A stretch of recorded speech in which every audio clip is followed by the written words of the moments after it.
ahora 15. 15, bueno. Entonces, dicho esto, yo he decidido, así me pareció, porque me parece bastante representativo hablar y analizar el planteamiento de Stefano Varese, que comienza el libro precisamente con este planteamiento, ¿no? Entonces he escrito algo sobre este planteamiento que lo voy a leer, ¿no? Los anteojos, ¿no?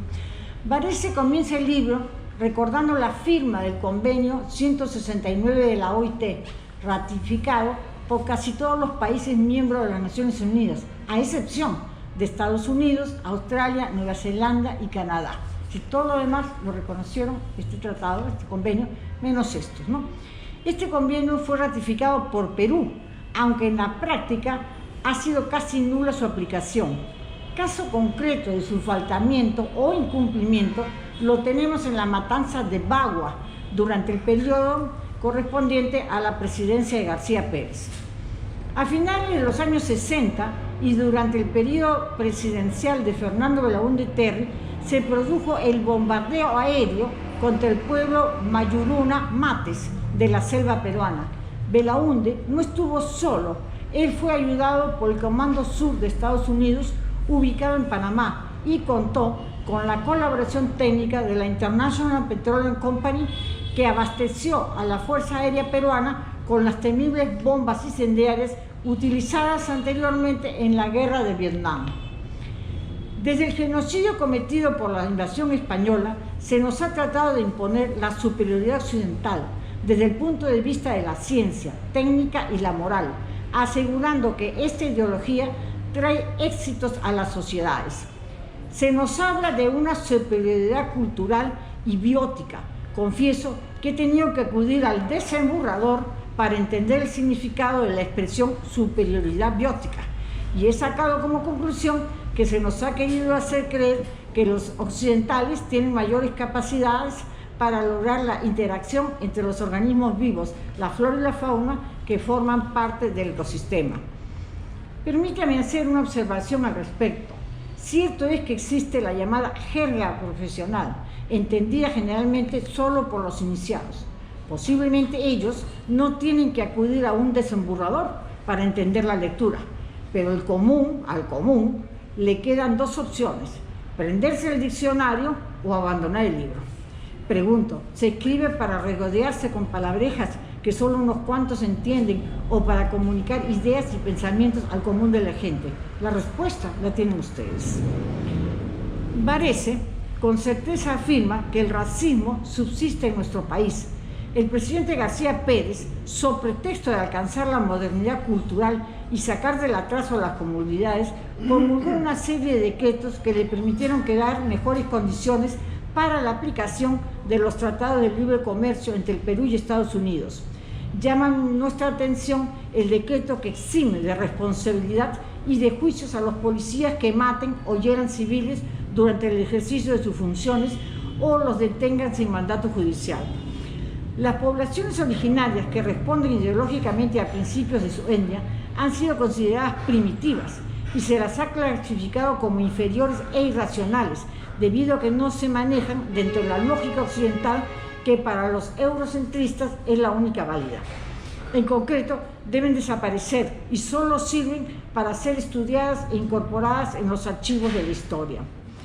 El rompimiento de nuestro sistema viene desde el siglo XV, con la llegada de los genocidas que, amparados en la capitulación de Santa Fe y luego la de Toledo, no repararon en cambiar un orden establecido y someternos a un régimen esclavista.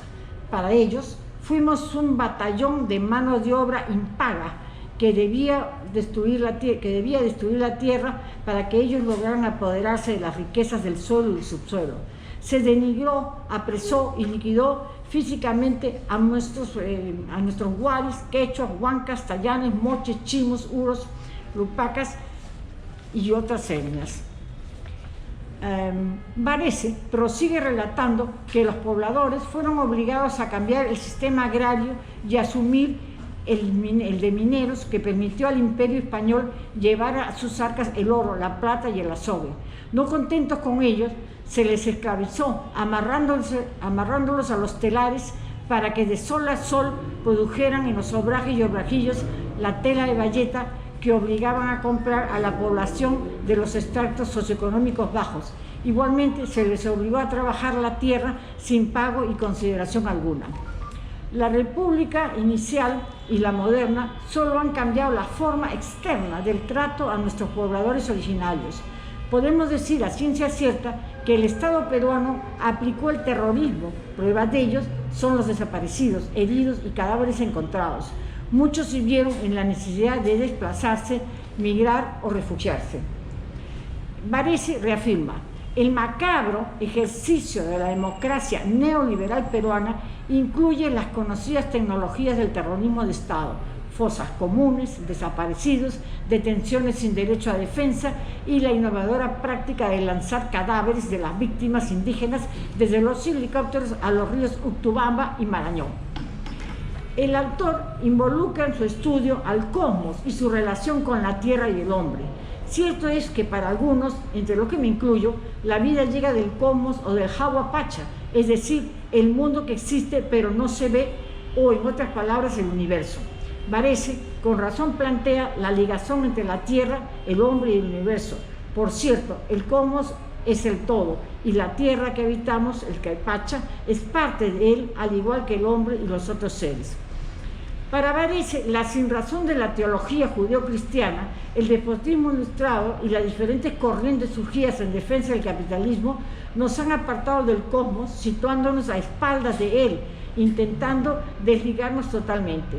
El porqué lo encontramos en la utilización de la tierra como mercancía y dadora de dinero.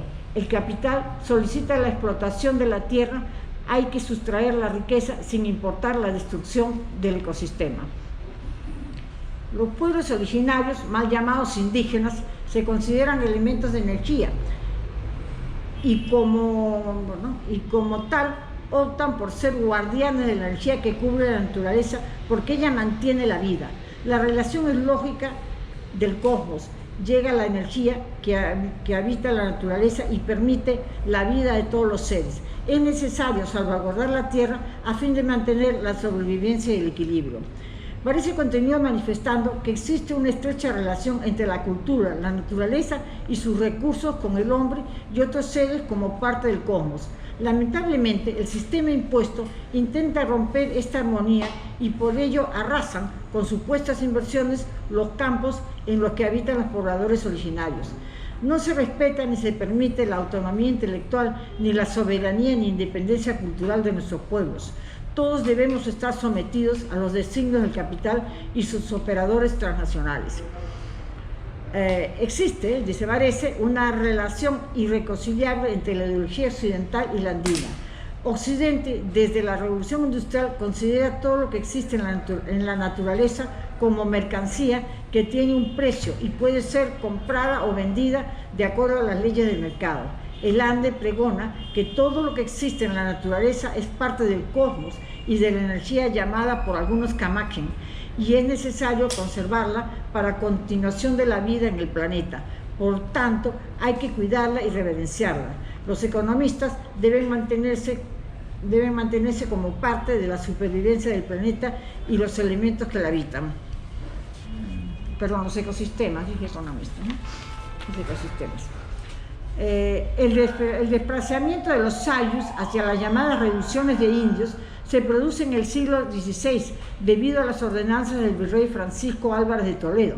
Los sayus, que son conglomerados extensos de personas unidas por los lazos familiares de sangre o matrimonio, se ven obligados en un plazo máximo de 2 años a dejar el terruño y apostarse en lugares marcados por el poder español.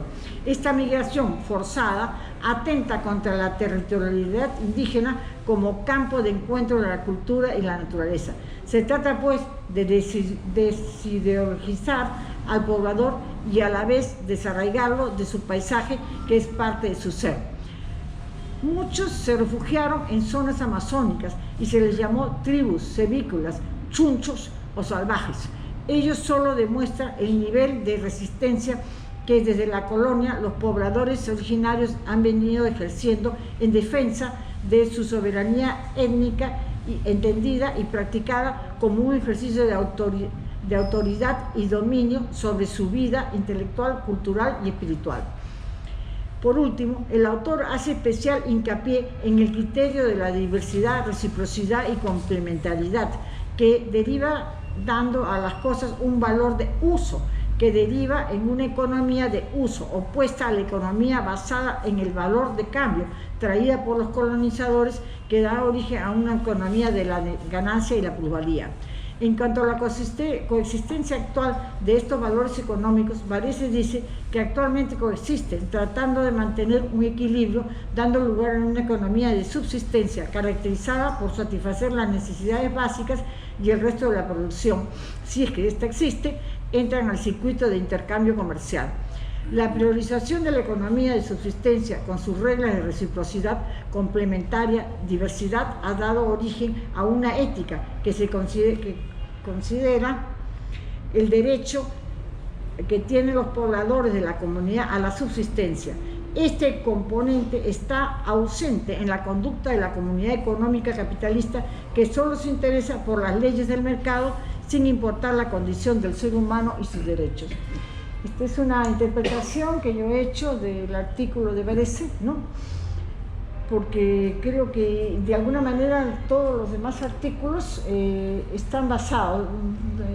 Vicente habla de, bueno, él ha sido viceministro, ¿no? Entonces él también habla de las leyes que se han dado, ¿no? De la ley de consulta previa, que en realidad, como él dice, no funcionó nunca, ¿no? O sea, se está hablando de todo lo que tiene que ver con el poblador originario, ¿no?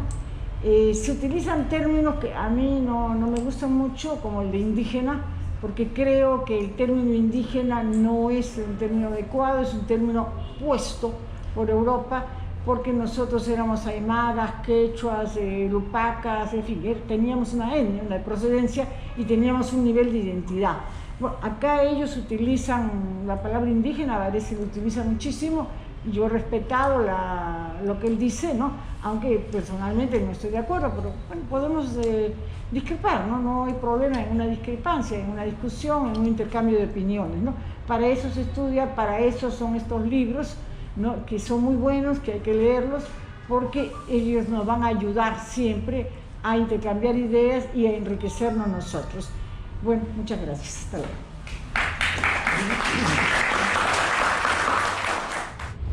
Ante todo quiero agradecer la invitación de Vicente y agradecer a la Casa Museo de la Magda María que ahora nos acoge.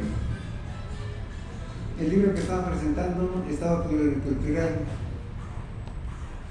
Perú del Bicentenario, de Vicente Ota y Óscar Chacón, me parece, y coincide en esto compilar, me parece muy oportuno. Creo que trae al debate un tema importantísimo que tiene que ver con cómo pensamos el futuro del Perú, de qué manera queremos construir ese futuro.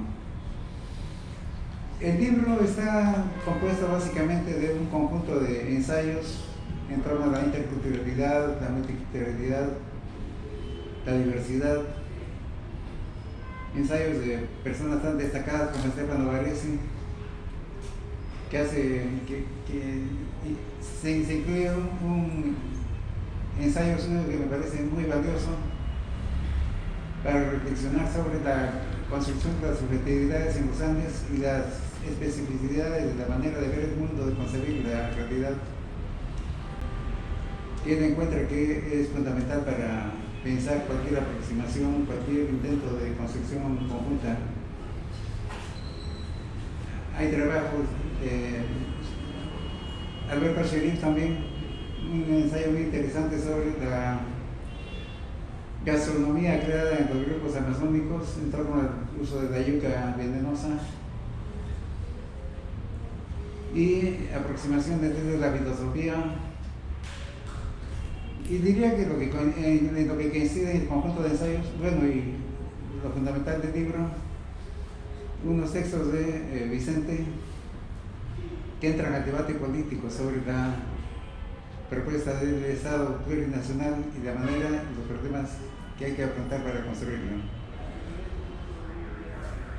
Diría que un elemento común a las aproximaciones de los distintos autores es que resaltan la diversidad del país como un elemento fundamental.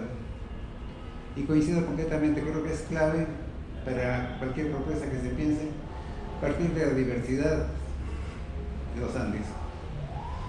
Pero la diversidad cultural que existe tiene una base material, y es la diversidad ecológica del país.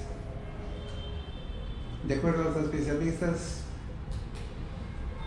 en el Perú tenemos 84 de los 104 microclimas que existen en el mundo. Es decir, hay una diversidad ecológica extrema que ha dado lugar a una diversidad enorme en las formas vivientes, que entre otras cosas nos ha convertido en la región del mundo que más ha aportado a la humanidad en la domesticación de plantas, ¿no? No hay otra región en el mundo que haya aportado tantos vegetales útiles para el hombre como el mundo andino. Y bueno, la diversidad extrema que lleva que haya más de 3.000 variedades de papa, 60 variedades de maíz, a pesar de que el maíz no es originario de los Andes, sino de México y Mesoamérica, pero ha alcanzado la mayor diversidad en nuestro territorio. Ahora, quería reflexionar sobre lo siguiente. Hay una gran paradoja en nuestra historia, y es que el Perú está muy mal dotado en cuanto a tierras agrícolas. Fernanda Buren hizo un balance desde algunos años y mostró que la superficie cultivable del Perú era apenas un 2%. Y esto por la presencia de la cordillera de los Andes, la falta de agua en los desiertos costeños, etc. Si se compara al Perú, por ejemplo, con Francia, Francia tiene el 60% de sus terrenos cultivables. Estados Unidos está cerca del 80% y el Perú tiene el 2%. Pero ahí está la gran paradoja, ¿no? Como una tan pequeña cantidad de tierra, mucha de la cual tenía que ser construida, ¿no? A través de andenes, guaduguaros, chacras hundidas, etcétera, diversas tecnologías para crear tierra agrícola, siendo tan desfavorecido desde el punto de vista de dotación de recursos del suelo. Sin embargo, esta es la región que más ha aportado a la humanidad en agricultura. Y creo que tiene que ver con la respuesta que dio el hombre andino al reto del espacio. Un espacio andino tan diverso, invitado a dar respuestas particulares a espacios geográficos muy diversos. Y eso va a producir una diversidad cultural extrema que está afincada, repito, en esta diversidad del suelo, del medio ambiente. Quisiera usar eso como un ejemplo. El año 1814, 7 años antes de la independencia, el Vaticano decide hacer un censo de los pueblos católicos y manda una encuesta a los párrocos para que respondan un cuestionario largo explicando cómo son sus parroquias. El cura Clemente Almonte, párroco de Antauro en las alturas de Arequipa, hace un censo y envía la información al Vaticano, y es una información valiosísima sobre cómo viven, a qué se dedican, en fin. Y hay una pregunta que versa sobre la lengua, ¿no? ¿Qué idioma se habla en su parroquia? El cura Almonte dice que muy pocos hablan castellano y luego da una lista de 6 lenguas indígenas que se hablan en 1814 en Azahua. Está el quechua, está el aymara, pero está también el puquina, extinto en el Collao desde el siglo XVII, y otros 3 idiomas más que son regionales y que se hablan en ese momento en Andahua. Ahora son lenguas, son idiomas que tienen son soporte de culturas diferenciadas. Sobre lo que quiero llamar la atención es que la diferencia en el Perú no se limita a la oposición entre el quechua y el aymara, sino que históricamente cuando Pizarro llegó acá encontró decenas de idiomas y decenas de culturas diversas. Y es esa gran diversidad lo que hizo fuerte, lo que hizo poderoso el Perú y los incas.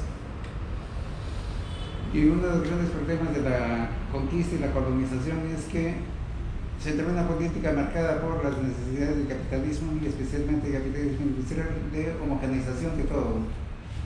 Eliminar la diferencia, intentar imponer una sola lógica, eliminar la agricultura de multicultivos y convertirla en agricultura de monocultivo, etc. Ahora bien, esa respuesta andina cultiva una cosmovisión. Es algo que trabaja particularmente Solón de Paz en el ensayo que incluye en el libro, ¿no? Pero quiero llamar la atención que lo que uno encuentra en el mundo andino, en los pobladores del mundo andino, no es simplemente una filosofía o una ideología distinta, sino una cosmovisión distinta. Una distinta manera de concebir las relaciones en el cosmos, que tiene como eje la convicción de que todas las formas de vida son parientes. Es decir, estamos emparentados con las plantas y con los animales, todos tienen derechos y deberes y tienen relaciones de reciprocidad y de intercambio. Entonces la tierra nos alimenta, pero retornamos a la tierra riqueza de diversas maneras, incluidas las formas rituales de los pagos. Y es esta relación de respeto entre el hombre y la naturaleza la que permite una coexistencia armónica que se expresa en lo que es denominado en el quechua el buen vivir.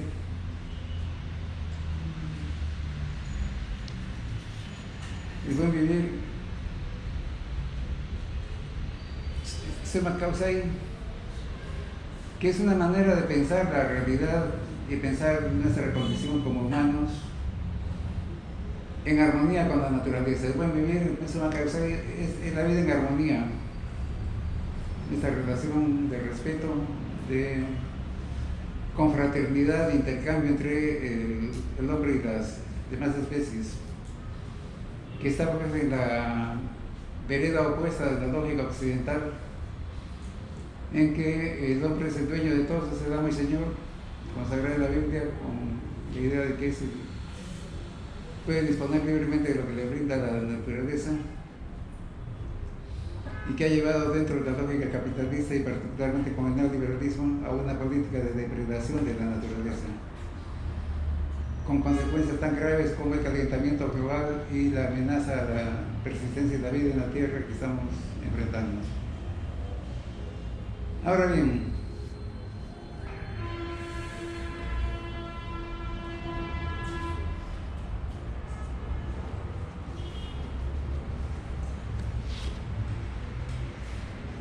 la propuesta del buen vivir como un horizonte de reflexión me parece muy valiosa, pero extraño en el libro, y creo que es importante abrir el debate para desarrollar las propuestas. Extraño una manera de pensar cómo completar la propuesta ideal de Suma Causai del Estado multicultural. Vicente en sus textos subraya, y me parece que tiene toda la razón, que poder llevar ese conjunto de cambios requiere construir una fuerza social y política muy poderosa, capaz de poder imponer los cambios necesarios, imponer una nueva lógica. Pero el Perú, como lo vivimos en este momento, veo cada vez más difícil conseguir crear esa fuerza social hegemónica, ¿no? Decía que el buen vivir se consagró como una cosmovisión, como uno de los pobladores andinos, pero hay que recordar que surgió en sociedades agrarias en que más del 90% de la población se dedicaba a la agricultura. Es relativamente fácil ser un agricultor, plantearse una manera de relación con la naturaleza que es muy difícil tratándose de pobladores urbanos, ¿no? Y creo que la agudización de la crisis que estamos viviendo muestra hasta qué punto se exacerban los conflictos. Por una parte, el proceso de reducción de la población agrícola es muy profundo. Antes de venir a la reunión revisé los datos censales y la población rural es apenas del 20.3% de la población la población rural, ¿sí? Y el 79.7% es población urbana. Lo rural es muy minoritario y la base natural, digamos, del sistema causal es muy reducida. Y esto se suma a algo que se ha agravado en la crisis que estamos viviendo, que es la enorme desconfianza, la brecha que existe entre la población rural y la población urbana, entre la población serrana y la costeña, y que se expresa en el racismo antiindígena que vivimos tan rampante en estos periodos, en este periodo, ¿no? De alguna manera entonces hay que plantearse como un problema cómo superar este abismo, esta brecha que se ha profundizado en los últimos tiempos. Algo semejante sucede con el desastre ecológico, ¿no? Este año las consecuencias del cambio climático han sido bárbaras, dramáticas. Grandes inundaciones en algunas regiones, enormes incendios, sequías terribles repartidas en el mundo. Una foto de la NASA tomada desde el espacio muestra el pueblo de Pakistán con la tercera parte de su superficie bajo las aguas. Y lo que anda mal va a agravarse porque el proceso de deterioro sigue una progresión logarítmica, no aritmética. Una progresión aritmética es 2, 4, 6, 8, 10, 12, 14. Una progresión logarítmica es 2, 4, 8, 16, 32, 64, 128, 256.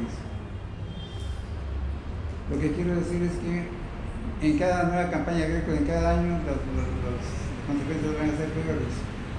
Pero, y eso es lo trágico, no hay una reacción a nivel de la humanidad. Leía noticias recientes la semana pasada, retuiteando algunos materiales que llegan, y hay un grupo de científicos españoles que han decidido optar por hacer políticas, hacer protestas, rebasando la legalidad, con la intención de que los detengan, que los pongan en la cárcel, como una manera de llamar la atención sobre hasta qué punto estamos en medio, no por enfrentar una tragedia, sino en medio de la tragedia misma.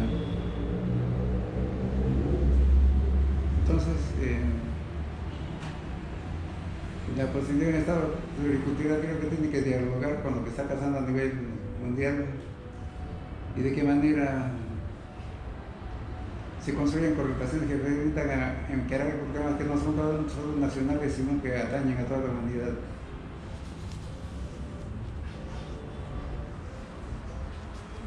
Políticamente, otra cosa que me parece que tiene que ser repensada es la consigna de la Asamblea Constituyente y la nueva Constitución, que es lo que ha levantada como bandera la izquierda en ese periodo.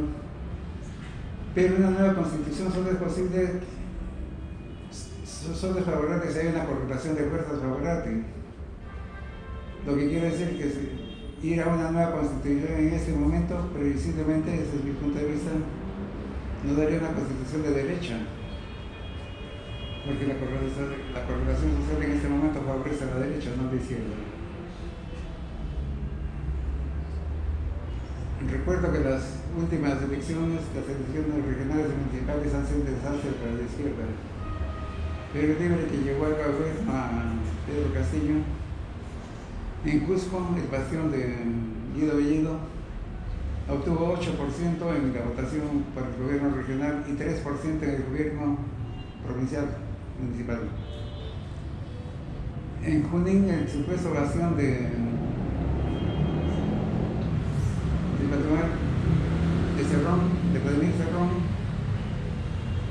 no pudieron presentar candidato al gobierno regional y a la municipalidad de Huancayo obtuvieron el 3%. No le ha ido mucho mejor, ligeramente mejor, pero no mucho a Nuevo Perú. Y repito, en esas condiciones, creo que si fuésemos una constituyente sacaríamos una constitución peor que la del 93. Entonces, realisticamente hay que encarar que hay bastante camino, bastante trecho por recorrer para crear una correlación que garantice que vamos a tener una constitución que efectivamente solucione los problemas y no los agrave. Un último comentario. Vicente señala correctamente que este problema no es técnico, sino es político. Y estoy de acuerdo, es político porque tiene que ver con el problema del poder, de las correlaciones de fuerzas para sacar un proyecto u otro. Al mismo tiempo, creo que habría que prestar atención a la parte técnica. Al menos me parecen dos temas importantes.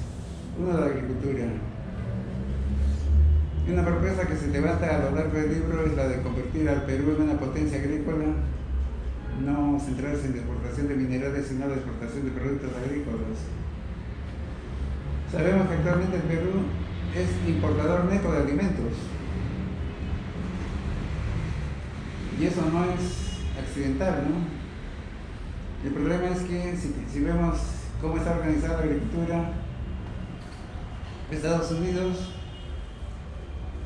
produce alimentos para más de 350 millones de personas y tiene excedentes exportables cada vez mayores y no tiene ni el 1% de la población económicamente activa en la agricultura. Mientras tanto, en el Perú tenemos una productividad bajísima y uno lo entiende cuando va a las comunidades, cuando observa y encuentra que la agricultura se desarrolla con chaquitalla para encontrar la tierra para el chacmeo, que es la tecnología que encontró Francisco Pizarro cuando llegó a los Andes. Entonces es necesario, si se quiere verdaderamente convertirse en una potencia agrícola, un desarrollo intensivo de la agricultura. Aunque sinceramente no veo por ese tal camino, no hay manera de competir con la productividad de las potencias, Estados Unidos, Europa. Más bien creo que la alternativa de los Andes es la diversidad. Una propuesta que algunos agrónomos ilustran con la denominación de agricultura boutique. Es decir, producción de productos especializados, caros, que son singularidad peruana, ¿no? Esto se estuvo desarrollando de una manera interesante con la propuesta de Gastón Acurio cuando se inició el boom de la gastronomía peruana, que era la búsqueda de colocar productos particulares, excepcionales, basados en una producción no de cantidad sino de calidad y con cadenas que enlazaban a los productores desde las chacras de la puna hasta los restaurantes de 5 tenedores. Está por explorar, creo que ese camino de convertirnos en una potencia económica en lo que es la producción diferenciada, la producción de múltiples productos singulares, porque si se plantea a nivel de la producción de monocultivo no tenemos ventajas comparativas. El monocultivo, por otra parte, está depredando la Amazonía. Cantidad de tierras amazónicas están siendo devastadas para sembrar palma aceitera, soya.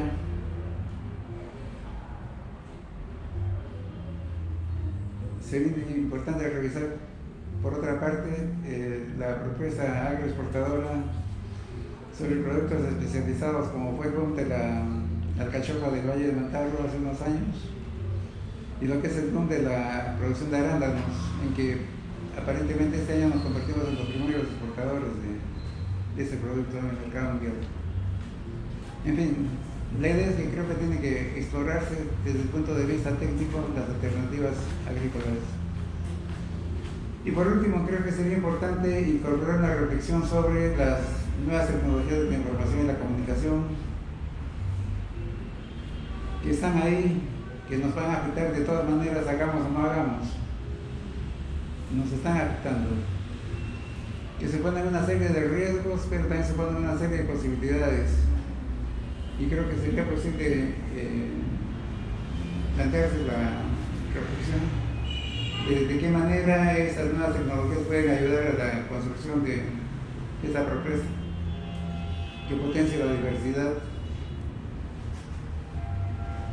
como un componente fundamental del proyecto peruano.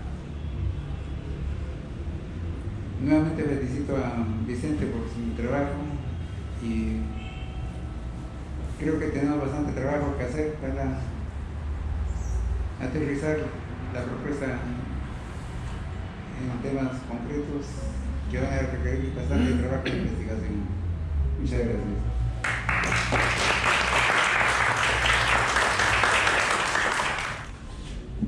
Muchas gracias. Muchas gracias, Nelson, muchas gracias, Pilar, y a todos ustedes por su presencia. Creo que presentarlo acá y con las personas que nos acompañan es lo más apropiado, era creo que lo que correspondía hacerlo. Y les voy a decir por qué. En primer lugar, porque ustedes saben, acá en la Casa Mariátegui se gestó las propuestas y los proyectos políticos culturales más avanzados que ha tenido el Perú, ¿no? Hasta la actualidad, ¿no es cierto? En segundo lugar, yo tengo un enorme reconocimiento por la trayectoria y el papel jugado por Nelson con el Grupo Sur, ¿no? Que era animado por él, por Tito Flores Galindo y Gonzalo Portocarrero, entre otros, que en mi opinión, ¿no? Han sido el núcleo intelectual más interesante, más importante después de Mariátegui, y que han mantenido vivo el pensamiento socialista marxista en el Perú, ¿no? De eso yo tengo muy poca duda.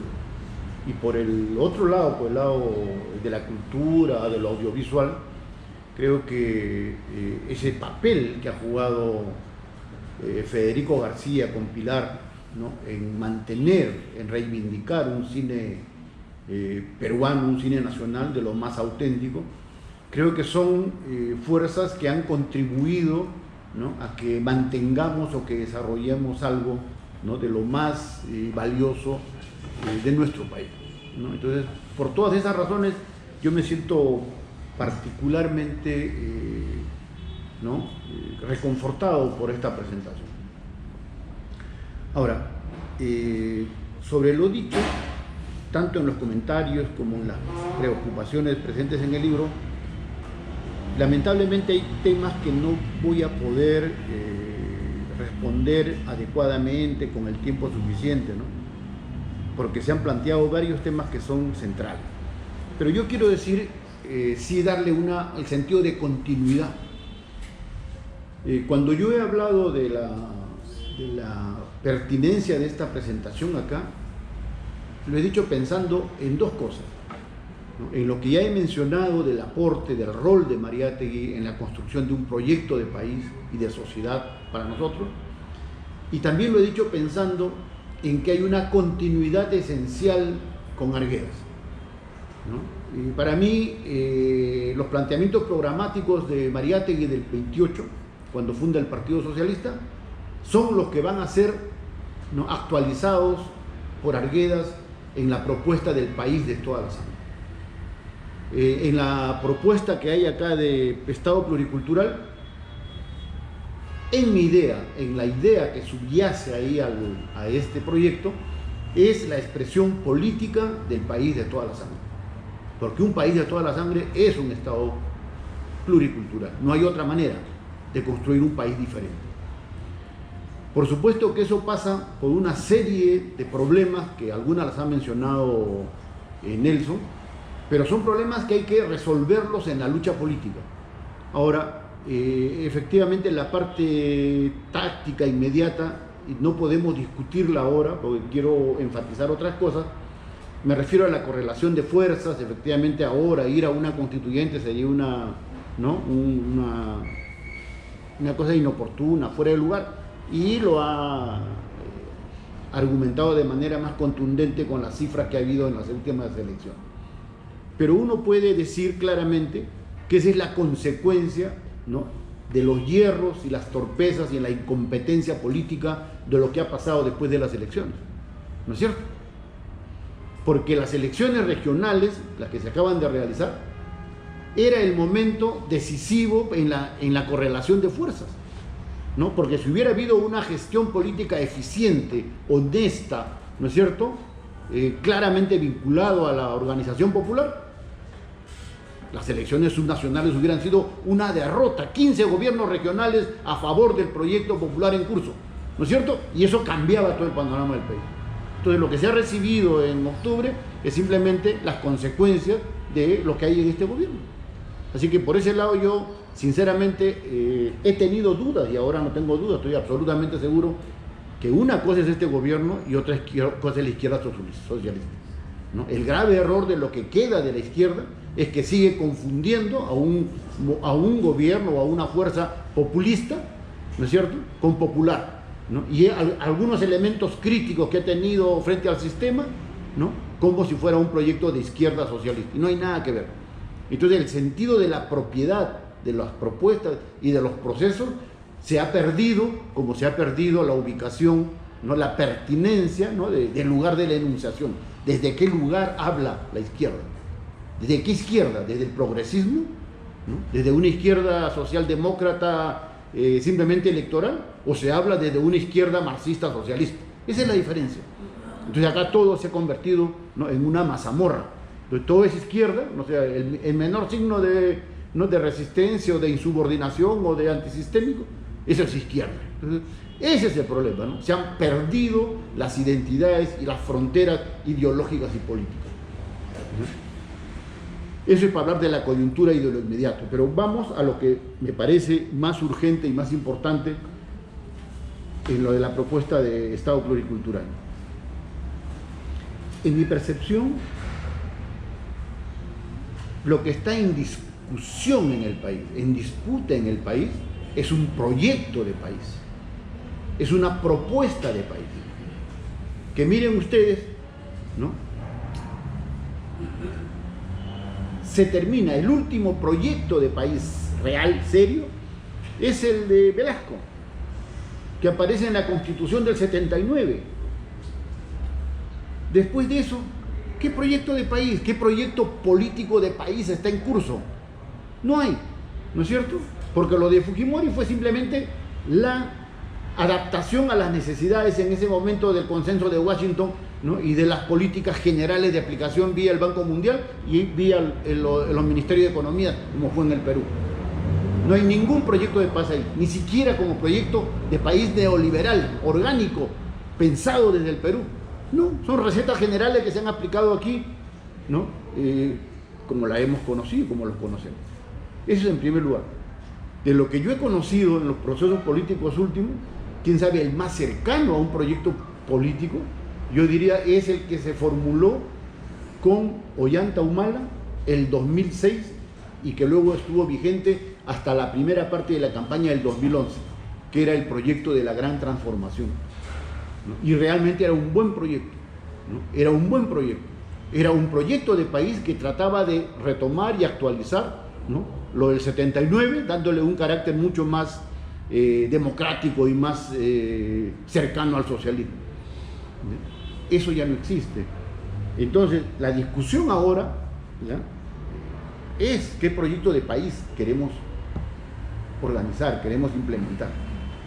Y en ese sentido, lo que hay acá, ¿no?, son, como diríamos, lineamientos, ¿no?, porque finalmente ese proyecto de país, para traducirse políticamente en un arma de combate y de lucha ahora, tendría que expresarse en dos cosas, ¿no? En un programa de gobierno, ¿no?, que es el que materializa lo que dice Nelson. Bueno, ¿y todo eso cómo se va a hacer? Tendría que haber un programa de gobierno, esto traducirse en políticas, en presupuesto, en actividades y en acciones. Es decir, este es el país que queremos. Y lo otro, ¿cuál es? El sustento jurídico, político, que viene a ser una administración, una constitución, ¿no? Creo que eso es lo que corresponde para hacer un proyecto político. Esto viene a ser una especie de declaración general de qué tipo de país queremos. Ahora, ¿a qué me refiero con eso? Esto es una tarea sumamente compleja, ¿ya? Sumamente difícil. ¿Por qué? Porque significa algo que ha dicho en algún momento Pilar Roca, ¿no? Es volver, ¿no?, a hacer un encuentro de nuestro país en su diversidad geofísica, ¿no?, cultural y étnica, con su naturaleza, que se rompe 500 años, ¿no? Porque los españoles plantean un patrón de organización político, económico, ¿no?, y social que rompe todos los 3.000, 2.000 años de historia nuestra y de organización de los últimos 200, 300 años incaico. Entonces, cuando uno habla de summa causa, y por eso es lo interesante del artículo de Stefano Varese es uno de los que más ha trabajado el tema, ¿no?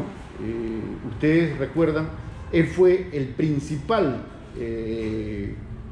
redactor de la Ley de Comunidades Nativas el año 1969.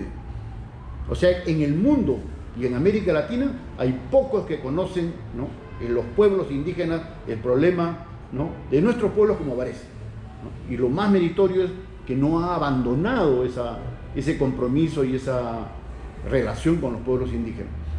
Entonces, para ver la relación entre Estado pluricultural y summa causa que se ha mencionado acá, algunas ideas de Stefano Varese van hacia eso. ¿En qué? ¿No? Porque son buenas las observaciones sobre las complicaciones, ¿no?, y las dificultades que significa tratar de organizar una sociedad, un Estado dentro de los criterios del summa causa. ¿Por qué?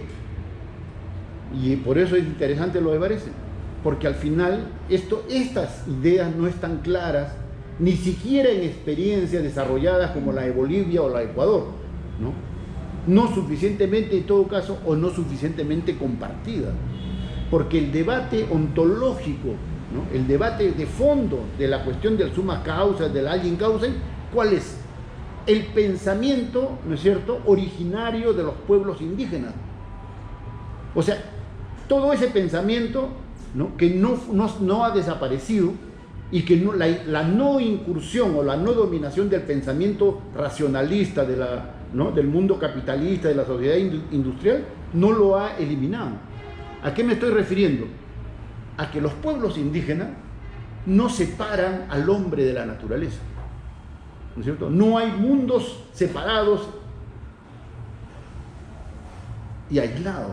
Al contrario, siguen considerando una sola unidad, es un solo mundo. Entonces, y eso no es una cuestión racional, no es que han dicho como en la sociedad industrial capitalista, no, porque ni siquiera nace con el capitalismo, vean ustedes, ¿eh? Nace en realidad, en el caso occidental, nacen con el pensamiento cristiano, con la Biblia, ¿no?, que todo está para servicio del hombre, ¿no? Dios crea al hombre a su imagen y semejanza, y todo el resto viene para servirlo a él. O sea, en realidad los fundamentos, los orígenes de ese pensamiento que luego se racionaliza con el mundo capitalista, industrial, ¿no?, tiene un punto de partida ahí. Pero en el sentido de los pueblos nuestros, ¿no?, hay una unidad indisoluble. ¿Ya? Es una especie de mundo primordial, ¿no?, que no ha sido separado. Entonces, el hombre, ¿no?, forma parte de un mundo integrado. Es lo que en la versión arguediana, o sea, en realidad el que no ha hecho un sistema y no ha racionalizado una visión del mundo de eso en nuestro país, es Arguedas, ¿no? Pero Arguedas recupera algo que está en el fondo de toda esta cuestión del summa causa, del agin causa, y seguramente Arguedas en 10, 15 años va a ser, ¿no?, uno de los grandes, ¿no?, iniciadores, promotores, ¿no?, del proceso de summa causa, que todavía la gente no ha encontrado dónde está el punto de encuentro, de empate. Y está en algo que Arguedas lo desarrolla en la mayor parte en toda su historia, en todos sus cuentos.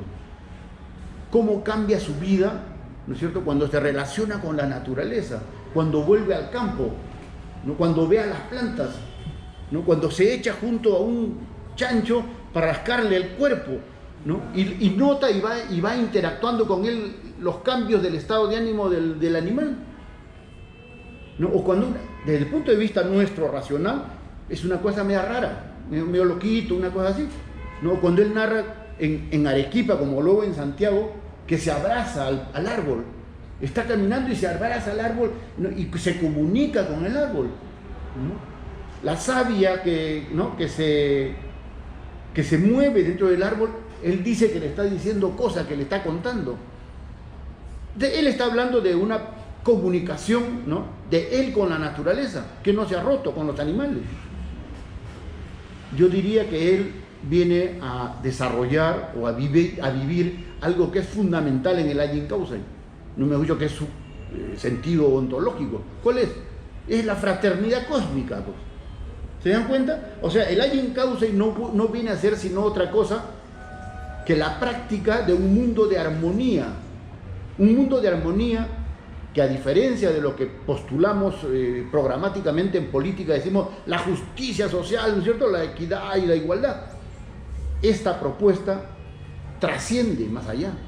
Y lo que dice es, no basta la, ¿no?, justicia y la armonía entre la sociedad humana. Se requiere también una fraternidad, ¿no?, una relación con la naturaleza. Entonces es la reconstrucción de una armonía que se ha roto y que está en el encuentro, ¿no es cierto?, de la sociedad humana y la naturaleza. Entonces toda esa discusión ahora sobre calentamiento global y todos los problemas, ¿no?, ahorita empieza en estos días la COP, ¿no es cierto?, ahorita. Todas esas cosas están en esta discusión. Ahora, para ir terminando, ojalá tengamos oportunidad de discutir otros temas que están planteados acá, pero sí es importante esa pregunta, ¿no?, y esas observaciones que ha hecho Nelson, ¿no? 30% de la sociedad en el Perú es rural, ¿no es cierto? 70% es urbana. Entonces, ¿qué consecuencias tiene eso en términos demográficos, culturales, económicos? Ahora, la cuestión está, y esa es la dificultad, la mayor dificultad, diría yo, es que la propia izquierda, ¿ya?, que tendrían que ser los que promuevan un proyecto así, ¿no es cierto?, tienen que ser los que promuevan, es que la propia izquierda es una izquierda eurocéntrica. La propia izquierda se desenganchó, ¿no?, de ese sentido de comunidad y de comprensión del mundo desde otra entrada, ¿no? En el caso de Mariátegui yo creo que eso estaba claro, ¿no? Eso estaba más o menos claro, ¿no? Y después yo creo que el único que ha mantenido una afiliación de esa naturaleza ha sido Arguedas, ¿no? Y Arguedas terminó en su relación con los intelectuales, con el mundo académico, todas las sangres, todas esas cosas. ¿Cómo terminó? ¿No? Porque eso no había un punto de encuentro. Y la izquierda que debate con él en esa mesa sobre toda la sangre es la izquierda más avanzada y progresista que había en el país, ¿no?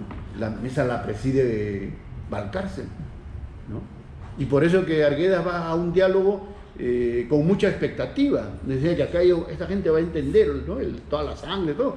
Nada, y salió apabullado porque lo apalearon ahí, que Valcárcel tuvo que decir suficiente, no, ya no más ya, ¿no?, porque ya Arguedas se había caído debajo de la silla, ya no sabía dónde meterse. Entonces, ¿qué cosa es lo que creo que la mayor lucha, el mayor debate está allí?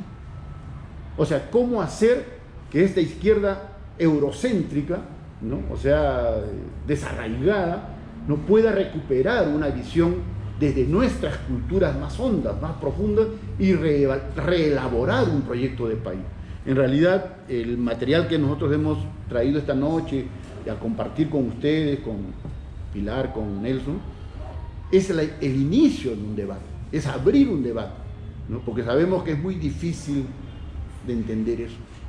Y lo digo también por autocrítica, no lo digo solamente criticando a los marxistas eurocéntricos, no, lo digo por autocrítica también, porque yo hasta hace unos años, cuando les digo eso de lo de Arguedas, ¿sí?, yo que soy un tipo que admira tanto a Arguedas, decían, viste, no, es cosa extravagante, medio loquito ya, porque agarra el árbol y le habla, ¿no? Entonces, ¿no? O eso que le rasca la cabeza al chancho, ¿sí?, extravagancia, pero no está percibido el fundamento ontológico, que es otra manera de ver la vida y las relaciones, ¿no? Entonces, Yo me he pasado muchos años en esa crítica y en esa duda. Entonces, ¿cómo no voy a entender lo difícil que debe ser a alguien, ¿no?, formado en toda lo que es la mentalidad criolla, toda la influencia eurocéntrica, el desprecio por lo indígena, ¿no es cierto? O sea, la visión de los pueblos nuestros y sus mundos como algo primitivo, como algo de poco valor. Esa es la mayor ruptura, creo.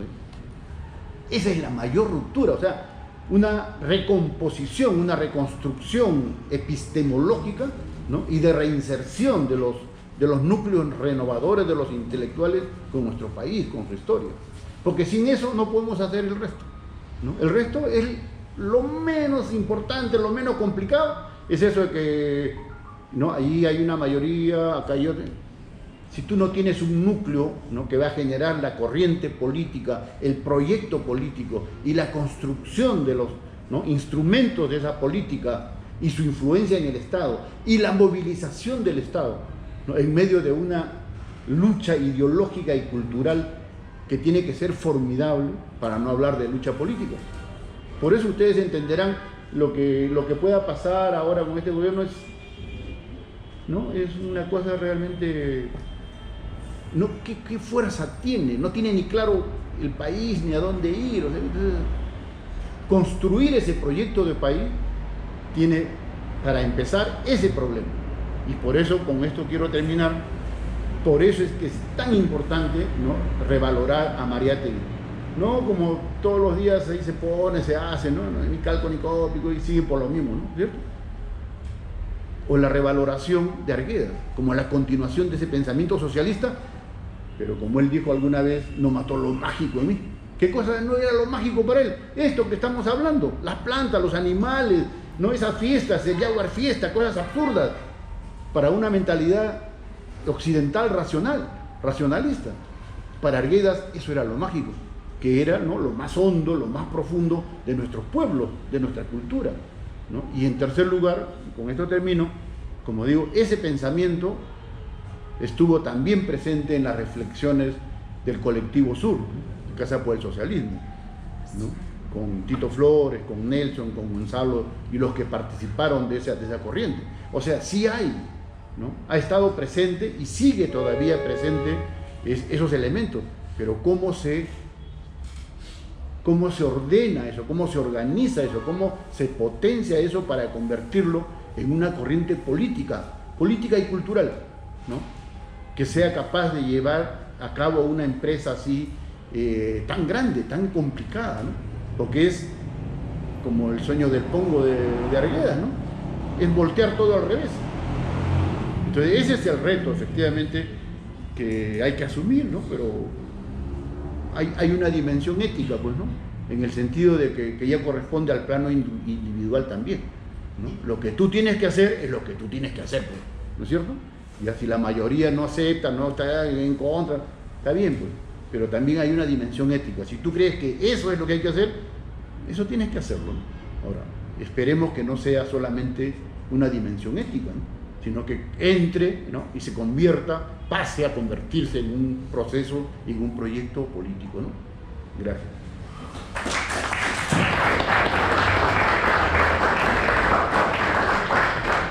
Muchas gracias, Vicente.